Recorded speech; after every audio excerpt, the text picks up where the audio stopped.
Sir operation Kagar నేపథ్యంలో పార్లమెంట్లో మంగళవారం అయితే మాత్రం కేంద్ర మంత్రి మాట్లాడుతూ మావోయిజం అనేదిగా పతన స్థాయికి చేరుకుంది, చివరి దశకు చేరుకుంది.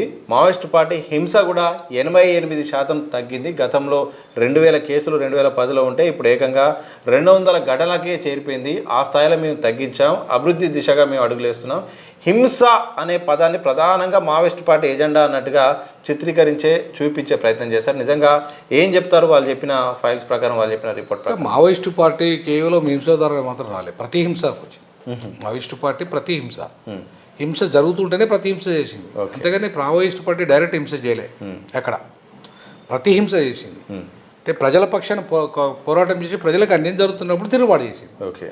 ఇప్పుడు ఒక భూస్వామి అక్కడున్న పేద ప్రజలను హింసించి వాళ్ళ భూములు ఆక్రమించి వాళ్ళ జీతాలు సరిగ్గా చెల్లించకుండా అన్యాయం చేస్తుంటేనే ప్రతి హింసగా మావోయిస్ట్ పార్టీ తుపాకీ పెట్టి వాళ్ళని చంపేసింది. అంతే తప్ప భూస్వామి చంపకుండా మావోయిస్ట్ పార్టీ డైరెక్ట్గా పోయి భూస్వామిని చంపలే. సో కాబట్టి ప్రతిహింసగా వచ్చింది, ప్రతి ఘటన పోరాటంగా వచ్చింది, అంతే తప్ప. కాబట్టి సామాజిక ఆర్థిక రాజకీయ అసమానతలు ఉన్నంత కాలం, సాంస్కృతిక అసమానతలు ఉన్నంత కాలం మావోయిజం ఏదో ఒక రూపంలో ఉంటుంది. అది దానికి పేరు మావోయిజమే ఉండొచ్చు అని పెట్టచ్చు, లేదా పెట్టకపోవచ్చు. బట్ ప్రతిఘటన అయితే పోరాటాలు అయితే ఉంటాయి. రూపు మార్చుకుంటుంది. సో రూపు మార్చుకొని అది ఫ్యాక్షనిజం రూపంలో ఒక దగ్గర ఉండొచ్చు, లేకపోతే ఇంకో దగ్గర ఇంకో గ్రూప్ తగాదాలు కావచ్చు, లేకపోతే ఇంకో తగాదాలు కావచ్చు, కుటుంబ తగాదాల నుండి కూడా వస్తుంది. ఇప్పుడు కుటుంబ తగాదాల్లో ఒకడు ఎక్కువ ఆస్తి తీసుకుంటే అన్నదమ్ముల మధ్య, ఒకడు తక్కువ ఆస్తి తీసుకుంటే అప్పుడు అన్నదమ్ములు ఇద్దరు కొట్టాడుకుని చేస్తారు. అట్లనే దేశంలో ప్రతి సమస్య ఉన్నంతకాలం మావోయిజం అనేది అంటే ప్రతిఘటన పోరాటాలు అనేవి ఉంటాయి. దాన్ని నేను అంతమొందిస్తా అంటే అది ఒక మూర్ఖత్వం అవుతుంది. కాబట్టి మావోయిస్టు పార్టీ పోవచ్చు కాక, కానీ తిరుగుబాటు పోదు, అణచివేత మీద తిరుగుబాటు పోదు, అలాగా అన్యాయాల మీద తిరుగుబాటు పోదు, అట్లాగే హింస మీద తిరుగుబాటు పోదు. అది ఏదో ఒక రూపంలో వస్తుంది. ఫర్ ఎగ్జాంపుల్ ఇప్పుడు ఆంధ్రప్రదేశ్లో మేము విపరీతంగా దళితుల మీద దాడులు జరుగుతున్నాయి. ఇవాళ తర్వాత దళిత మహాసభ అనేది ఒకప్పుడు పెద్ద ఉరు తొలగించింది. తర్వాత ఇవాళ మళ్ళీ అందరూ కలుస్తున్నారు, దళితులంతా మాలమాదిగలంతా విడిపోయి ఉండే మొన్నటిదాకా.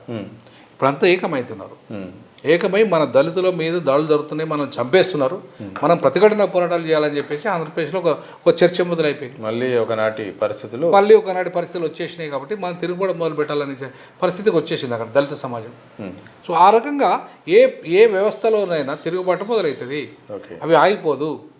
మావోయిస్టు పార్టీ కూడా అంతే. మావోయిజంలో పేరు మారచ్చు కాక, కానీ తిరుగుబాటు అనేది ఎక్స్ట్రీమిజం, ఉగ్రవాదం రూపం దాల్చవచ్చు. మావోయిస్టు పార్టీ ఉండాలని ఏముంది, ఉగ్రవాద సంస్థగా ఉండొచ్చు.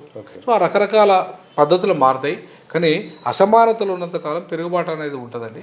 అసమానతలు నిర్మూలన చేయకుండా ప్రజల పోరాటాలు ఆగుతాయి అనుకోవడం ఉట్టి శుద్ధ అబద్ధం.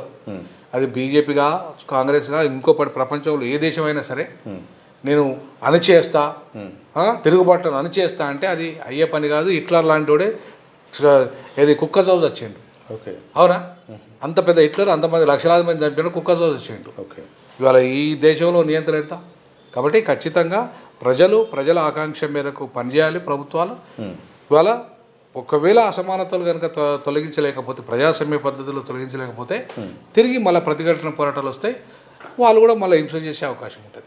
దేశంలో ప్రజలకు ఒక 2 అంశాలు ప్రధానంగా ఇబ్బందికరంగా మారాయి. ప్రధానంగా ఒకటి బంగారం, వెండి ధరలు అనేది ఒకవైపు శుభకార్యాల సమయం, పెళ్లిళ్ళ సమయం ఒక్కోసారి అమాంతం పెరిగిపోవడం, మళ్ళీ పెట్టుబడి పెట్టినప్పుడు వెండి ధరలు తగ్గిపోవడం, పెరగడం, తగ్గడం, అసలు సామాన్యుడు కొనే పరిస్థితుల్లో ఈరోజు బంగారం, వెండి లేదు. ఇదే సందర్భంలో డాలర్తో పోలిస్తే రూపాయి విలువ రోజు కూడా పతనం అవుతుంది. ఈ పరిణామాలు చూస్తుంటే ఎక్కడ లోపం జరుగుతుంది? అంతర్జాతీయ వ్యవహారాలా, లేకపోతే మన విధానాలా? మన విధానాలు, అంతర్జాతీయ విధానాలతో పాటు మన విధానాలు కూడా. ఇప్పుడు మన విధానాలలో లోపాలు ఎక్కడ జరుగుతున్నాయంటే, రూపాయి తీవ్రమైన పతనం పై పోతుందంటే ఏంటిది? మన బంగారు నిల్వలు లేనట్టు అర్థం. మన దగ్గర బంగారు నిల్వలు రోజు తగ్గిపోతున్నట్టు, మన దగ్గర సంపద విలువలు తగ్గిపోతున్నట్టు. అప్పుడే మన రూపాయి విలువ తగ్గిపోతుంది. మన దగ్గర ఉన్న సంపద, బంగారం విలువలను బట్టే రూపాయి విలువ ఉంటుంది. సో రూపాయి విలువ తగ్గిపోతుందంటే అర్థమైంది మన దగ్గర దేశంలో సంపద విలువ తగ్గిపోతుంది.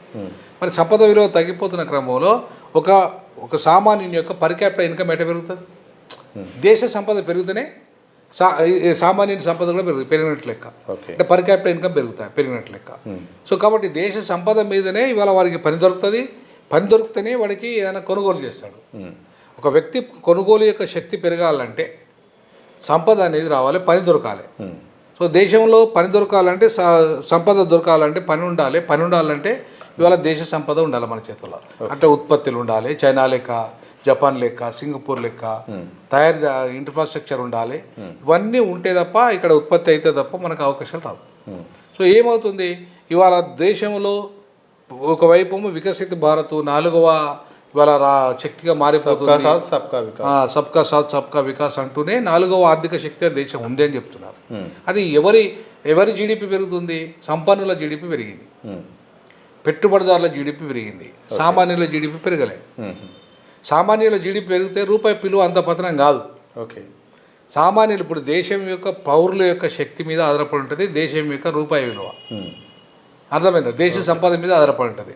సో అక్కడ తగ్గిపోయిందంటే రూపాయి విలువ పతనం ఏంటంటే దేశంలో పౌరుల యొక్క పర్ క్యాపిటల్ ఇన్కమ్ పడిపోయినట్లు లెక్క. అందుకే అప్పుడు ఏమవుతుంది? ఏకంగా ధరలు పెరిగిపోతాయి, విపరీతమైన పెరిగిపోతాయి. సో అందుకే ఒకటేసారి పెద్ద ఎత్తున ధర పెరిగిపోయింది. బంగారం ధర కానీ, వెండి ధర కానీ. ఎందుకంటే మన దగ్గర నిల్వలు ఉంటే వాటి విలువ తగ్గుతుంది. మన దగ్గర నిల్వలు పడిపోతే అవి కూడా పెరిగిపోతాయి, ధరలు పెరిగిపోతాయి. సో కాబట్టి ఇవాళ క్రూడ్ ఆయిల్ ధర, ముఖ్యంగా పెట్రోల్ డాలర్ ధర, దాని మీద కూడా ఇవాళ అది బేస్ అయిపోతుంది. ఇవాళ ప్రపంచంలో ఆర్థిక నిల్వలు లెక్కలు వేయాలంటే ఫస్ట్ నీ డాలర్ విలువ, పెట్రోల్ డాలర్ విలువ ఎంత ఉంది, దాని విలువను బట్టి మిగతా డాలర్స్, ఆ డాలర్ విలువను బట్టి భారతదేశ రూపాయి కానీ ఇతర దేశాల యూరోప్లో వాళ్ళ రూపాయి విలువ కానీ ఉంటుంది.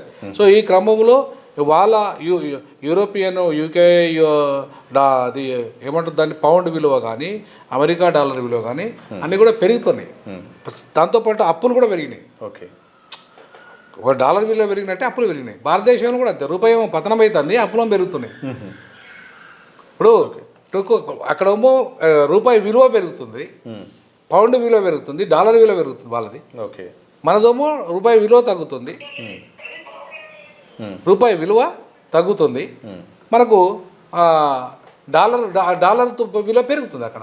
దానివల్ల ఏమవుతుంది? మనకు కొనుగోలు శక్తి పడిపోయింది, వాళ్ళ కొనుగోలు శక్తి పెరిగింది.